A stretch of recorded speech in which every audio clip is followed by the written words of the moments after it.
So hello guys, আজকে নিয়ে আসলাম part 3।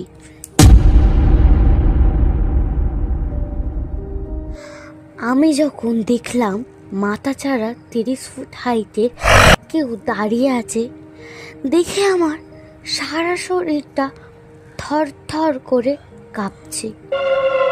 দেখে আমি ভয় পেয়ে গেলাম। আর এক পাশে একটি কুকুর আকাশের দিকে তাকিয়ে খুব ডাকছে। আমি ভালো করে তাকিয়ে দেখলাম সেই বাঁশ বাগানটি আমার সামনে। আমি এতটাই ভয় পেয়ে গেলাম যে ভয়ে নড়তে চড়তে পারছিলাম না। তখন সাথে সাথে আমার চাচার কথা মনে পড়েছিল। চাচা বলেছিল এই ধরনের কোনো বিপদে পড়লে সাথে সাথে আজান দেবে।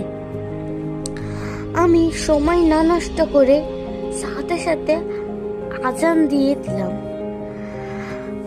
আজান শেষ হওয়া মাত্রই সাথে সাথে বাঁশবাগানটি উধাও হয়ে গেল। কুকুরের ডাকটিও বন্ধ হয়ে গেল। আমি সময় না নষ্ট করে গাড়ি চালিয়ে বাড়ি চলে এলাম।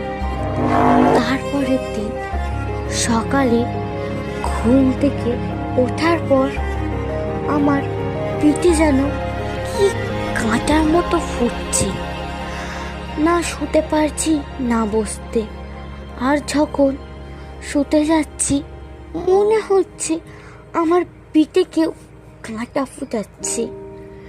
আমি ডাক্তার দেখিয়ে ওষুধ খাচ্ছি, কিন্তু কোনো ওষুধেই কোনো কাজ হচ্ছে না। এইভাবে 2 দিন কেটে গেল। তারপরে এলো শুক্রবার, জুম্মার দিন। আমি জুম্মার নামাজ পড়ে আয়াতুল কুরসি পড়ে হাতের তালুতে ফুঁক দিলাম। সেই হাত নিয়ে সারা শরীরে বুলিয়ে দিলাম। তারপর দেখলাম আমার সারা শরীরের ব্যথা দূর হয়ে গেল। তারপর 3 দিন ভালোভাবে কেটে যায়।